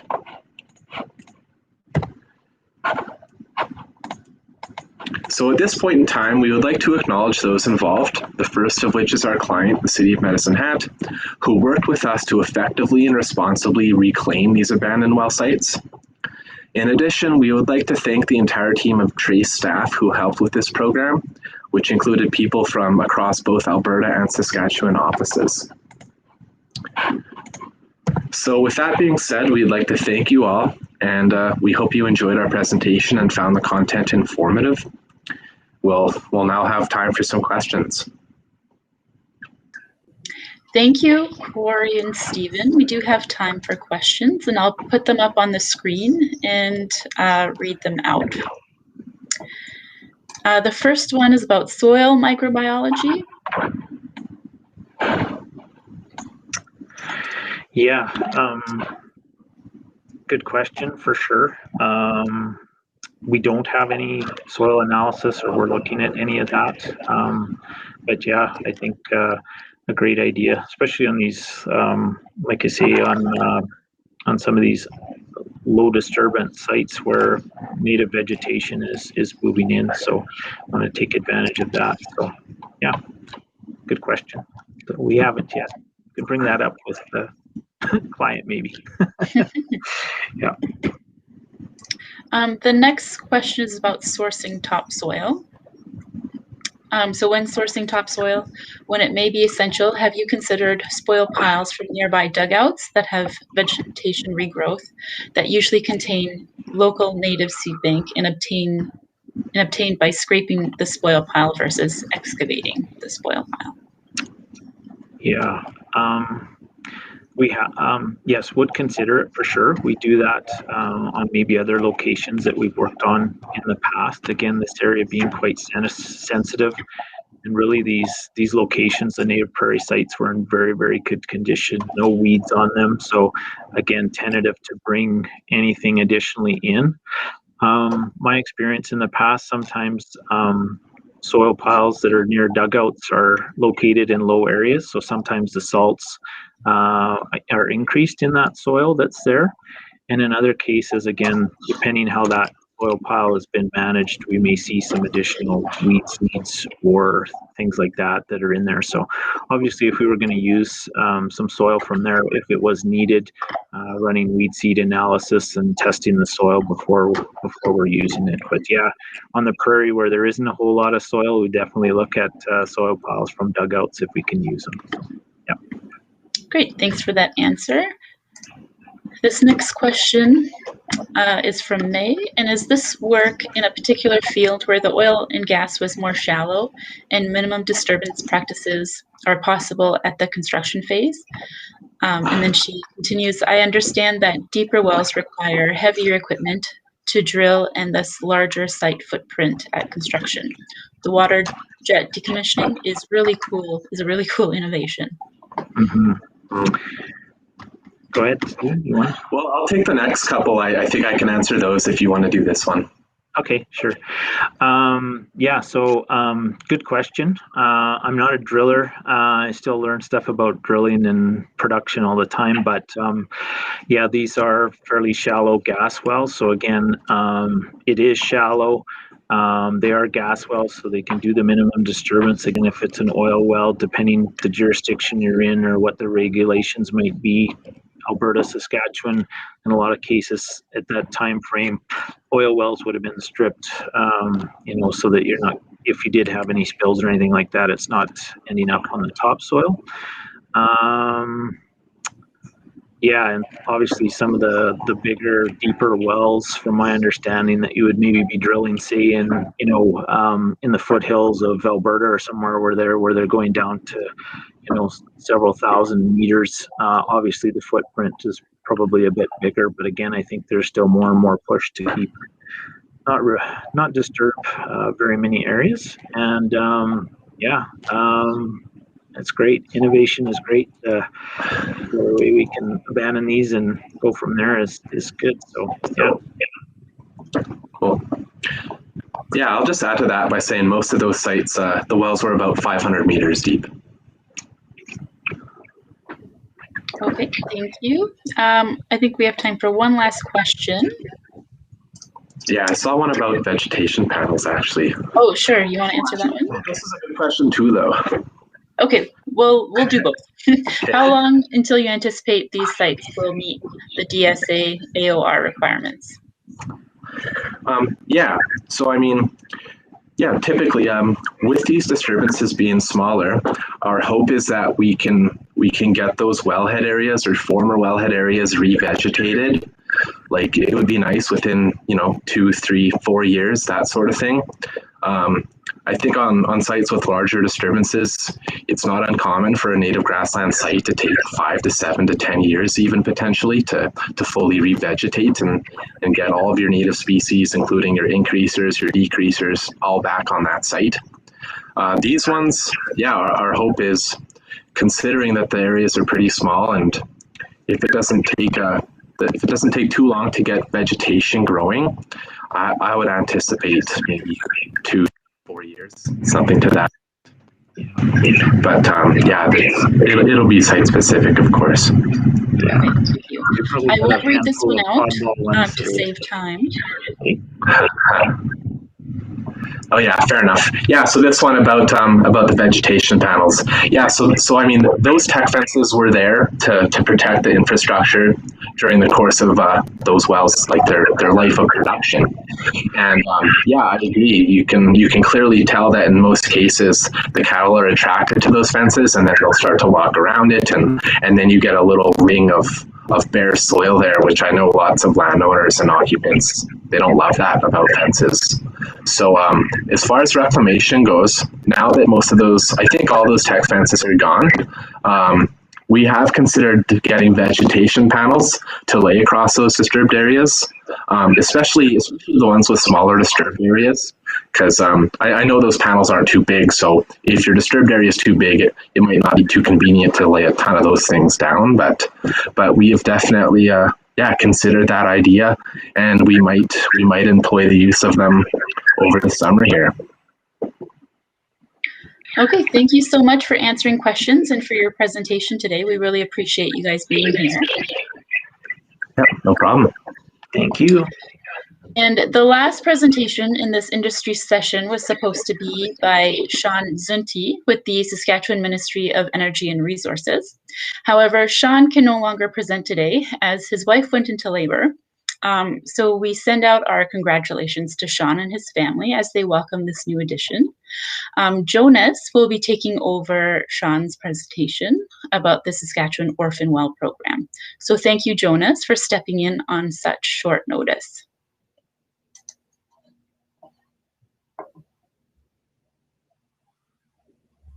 You'll have to turn on your microphone and webcam again, Jonas.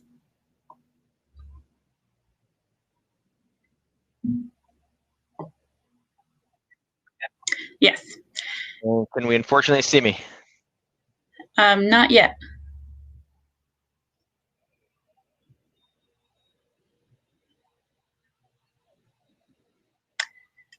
Try that again. Oh. And are you sharing the presentation, or are you doing the one that we have preloaded? I must, because I'm basing it all on Mr. Zunti's notes. Right. Without that, I will just be a bump on the log. That's not the. Okay. And you should see my screen, I assume. Yes. And we should see it in full screen mode. Okay. Yes. You may refer to me as Sean Zunti for this presentation. I apologize, you have to see/hear me twice, but that's just the way it goes. If you weren't going to say that Sean was actually in labor, I was going to say he had diarrhea instead, so you kind of ruined my joke. But that's okay. So we're going to go over for the next 20 or so minutes a quick introductory to what the Saskatchewan Oil and Gas Orphan Fund is, or is what we like to call SOGOF. And then we're going to go through the trials and tribulations and some examples of what's going on. So let's start with the when, whys, and the who, shall we? So SOGOF was created in 2007 after extensive consultation with industry. We introduced the Saskatchewan Oil and Gas Orphan Fund. The why and what. We're here to manage and protect the province from the risk posed to environmental and public safety. Well or facilities considered orphan when the licensee responsible for carrying out their obligation does not exist, cannot be located, or does not have the financial means to contribute to the costs of abandoning and reclaiming a site. And the who's. The SOGOF program allows government to establish a fund that is solely paid for by oil and gas industry, which is called the Orphan Levy, to cover the cost of cleaning up orphan wells and facilities in Saskatchewan. There is no government funding used, much like Lars had presented for the Alberta version of the Orphan Fund. Let's go over some stats. Since 2009, we've abandoned 669 wells. Let's call it 670 for fun, and we've reclaimed 208 sites that have been approved for the AOR process. To date, we have 590 wells and facilities to abandon, and 1,200 wells and facilities to reclaim and go through the Acknowledgement of Reclamation program, which nicely enough is managed by Sean and I, So as you can imagine, we all work hand in hand quite a bit. Okay, let's go over some really some costs over the abandonment and reclamation portion. And these are kind of generic costs, you know, routine for lack of a better term, and everything goes well. We're going to break these into gas and oil wells, where a gas well typically for the well abandonment costs between $10,000 and $15,000, where the oil well downhole abandonment is going anywhere between 40 and 60. And then the reclamation / remediation costs. On the reclamation end, we're 7,000-ish for gas, 20,000-ish for oil sites. And this actually plays in well with the presentation previous, where we saw those low impact sites, which are gas wells, which are less expensive to reclaim and remediate. We're a historical oil site, which has a tier pad. It's a big disturbance because they're deeper holes. We're around that approximately $20,000. Remediation costs, if you were at the earlier presentation I gave, you know, everything goes well. Maybe we got $10,000 worth of impacts at well center and perhaps a drilling sump, but we get into the millions of dollars for remediation costs for larger projects where we have hydrocarbon, metal, or salinity impacts. Yeah. So one challenge that we're seeing in Saugoff is an increase in cost. There are sites becoming more complex as a different type of oil and gas company are becoming Orphan. In the past, has been mostly min disturbance gas wells, much demonstrated by Trace before us, and vertical oil wells. However, in the last several years, with oil and gas prices, the Orphan group is seeing an increase in oil wells, with an increase in oil wells versus the number of gas wells. With this inclusion of more oil wells into the Orphan program, there has been an increase in expenditures to ban more complex downhole configurations, old wells with integrity issues, and there's a lack of downhole information. Larger lease impacts, more complex and long-term remediation in larger facilities. We're starting to see, as I'd seen in my previous presentation, you know, these larger battery sites, older with more impacts. So the investigations take a lot longer, the cost is there, and the physical cost for remediation is much higher as well. To demonstrate that, if we look at the photos here, this first photo is showing a service rig was washing over the tubing, starting to get cement cuttings in the returns, and they slowed down their penetration rates. And when they pulled out, they found 18 meters of the tubing stack and the washover pipe. The bottom of the tubing is in the attached photo. We had concerns that this may be cutting a window into the casing. And we ended up running a camera down hole to see what was up. So that has increased time on the whole with the service rigs, plus the special tools and broken tools to deal with this downhole well we weren't very familiar with.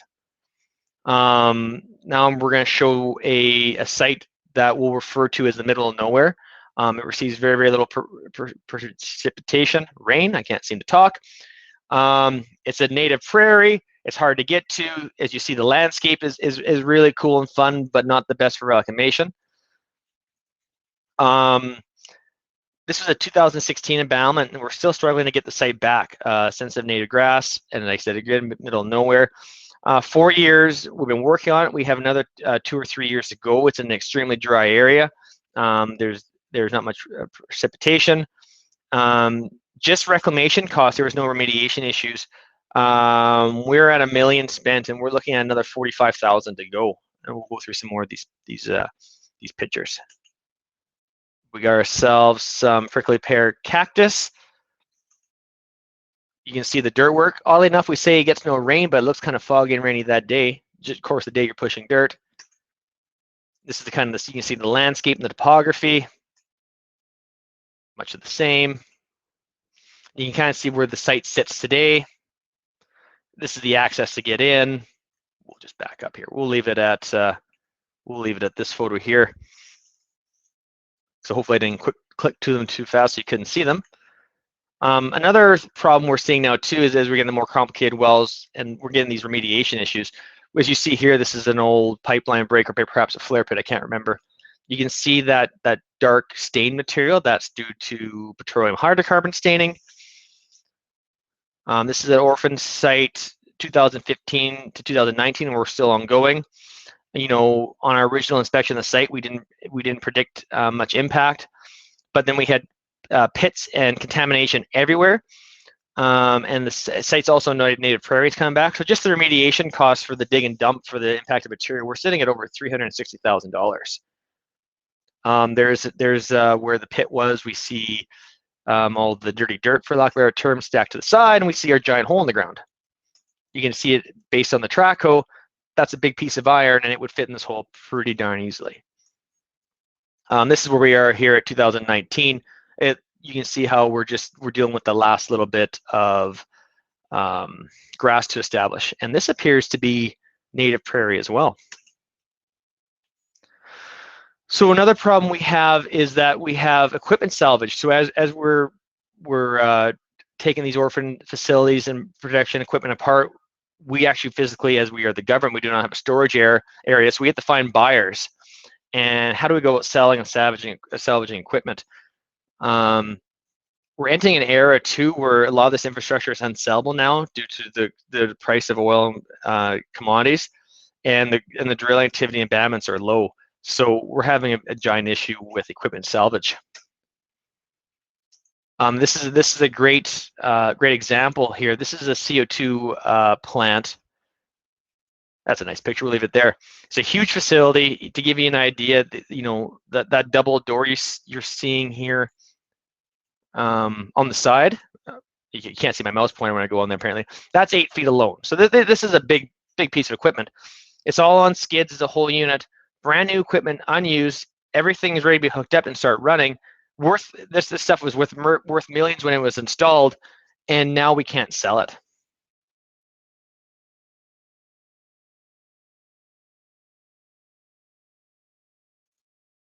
So another challenge that we have, we refer to as care and custody. The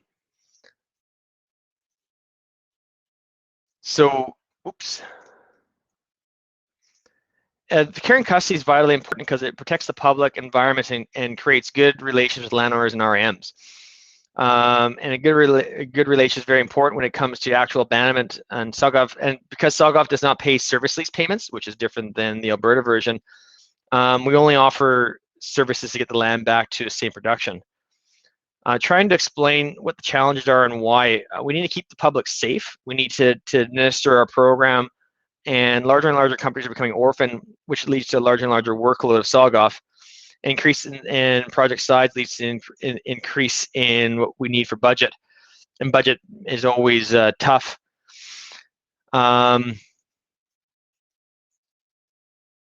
And we got to make, so we're doing care and custody, we also make sure we're maintenance removal of hazards, removing oil production water from tanks, repairing leaks, weed control, yard maintenance, securing the site. I'm bubbling through this. Here's a great example of care and custody. This is an old gas plant where you'll see the weeds are approximately Jonas high. So this presented first off as aesthetically displeasing. The neighbors in the area are worried about these weeds being transferred over into their property. Also, this is a huge fire hazard, as that appears to be kochia, and kochia has a great way of starting on fire. And in this particular case, in those tanks we see in the background, actually still had gas and fluid in them. So fire, flammable substance, yada yada yada, not for the best situation. So ER came in here. We removed the weeds. We repaired the fence to prevent people and animals from accessing the site. We cleaned up so a little bit of historical spills and cleaned out the oil tanks. And this site has since been abandoned, and infrastructure is ready to be removed.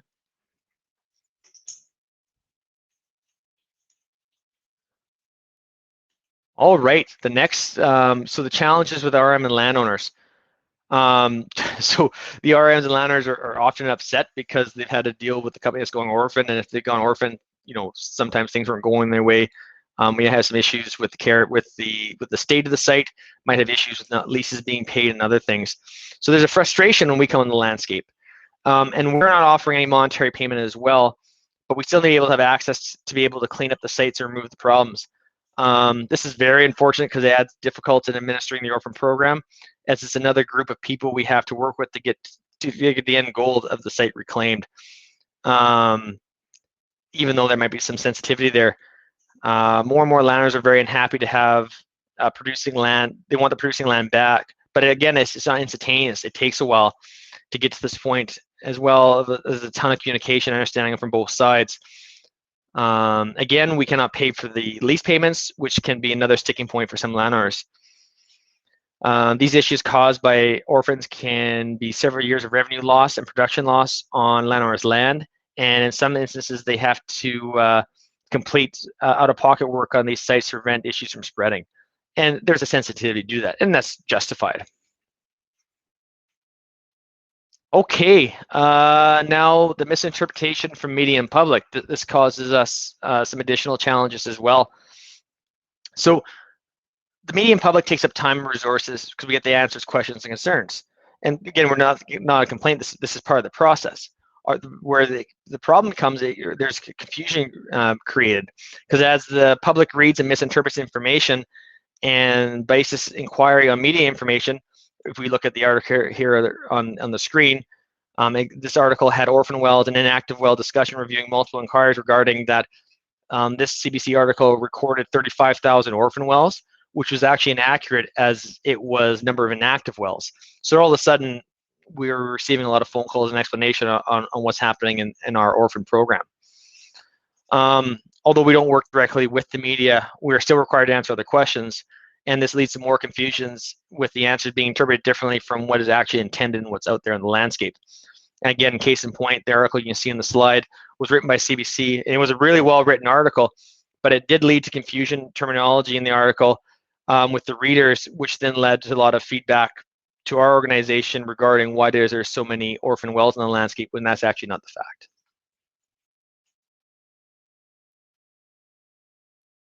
There we go. Next in point here, as Lars has mentioned, we are seeing increased orphans on this landscape. What we generally saw were smaller companies becoming orphans in Saskatchewan, who we're now beginning to see mid to large companies are falling into the bankruptcy and becoming orphans. With this happens, everything from scope to care and custody is magnified and intensified. One large company falling doesn't stop the smaller companies from falling in the fund too. So we have our general workload that's made larger with bigger companies going under. So the number of our orphans just increase. Because we all love visuals, prior to this year, the largest company that had ever gone to the orphan program was 144 with this wells on the landscape based on this map visual right here.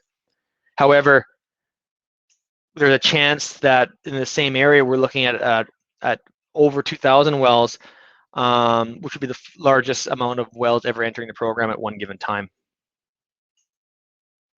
And it looks as if you have any questions based on my misinterpretation of Mr. Zunti's slide deck, you may phone Mr. Zunti himself. His number is at 306-787-2748, or you can email him as seen here. I would give him a week or two given his current state of affairs. I guess we'll open for questions, and I did that 5 minutes shorter than I was supposed to. That's all right. Thank you so much, Jonas. That was awesome. That's an old question. I'll pop up a new one.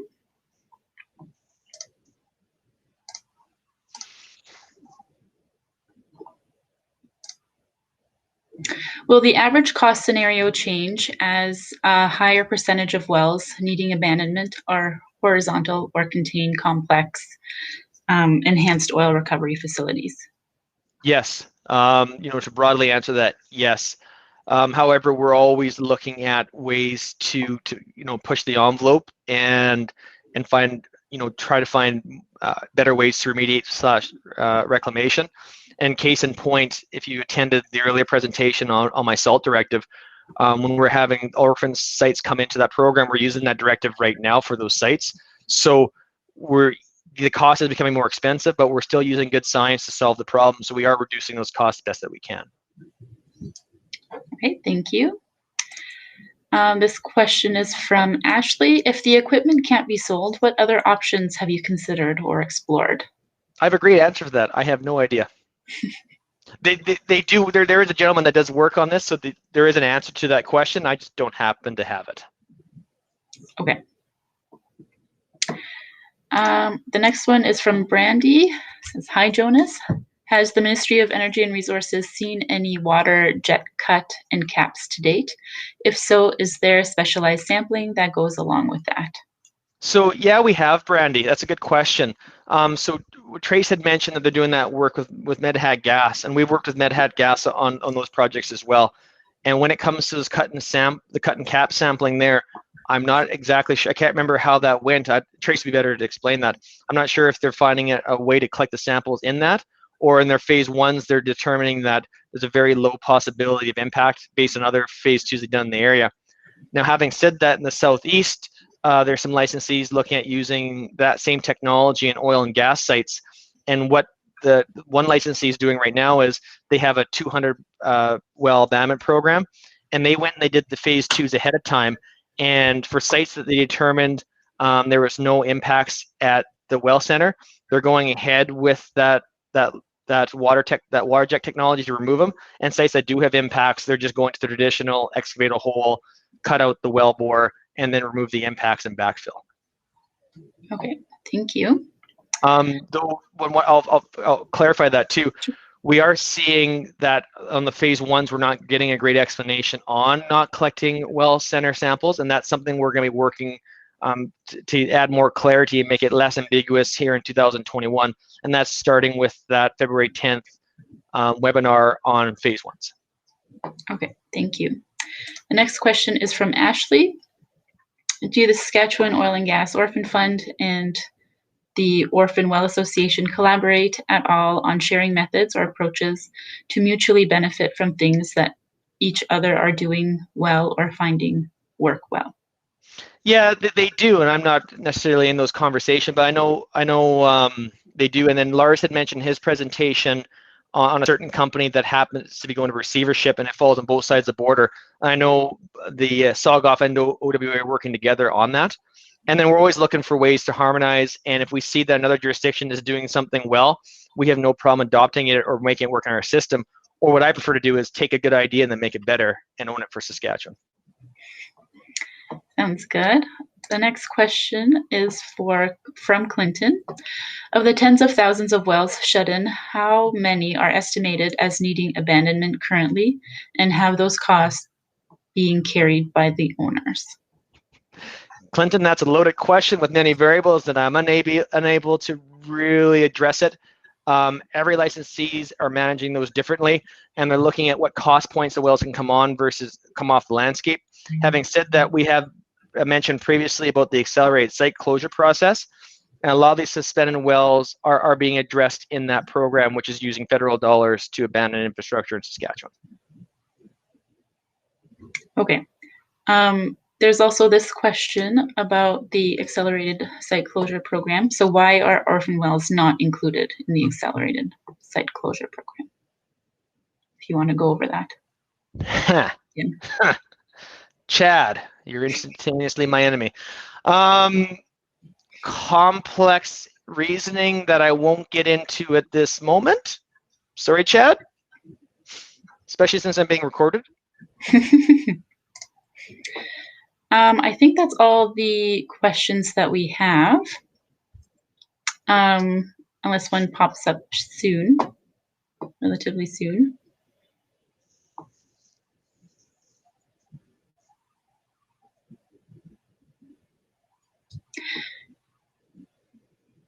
There's someone typing, so we just need to be patient. Oh no, he's gone. Okay.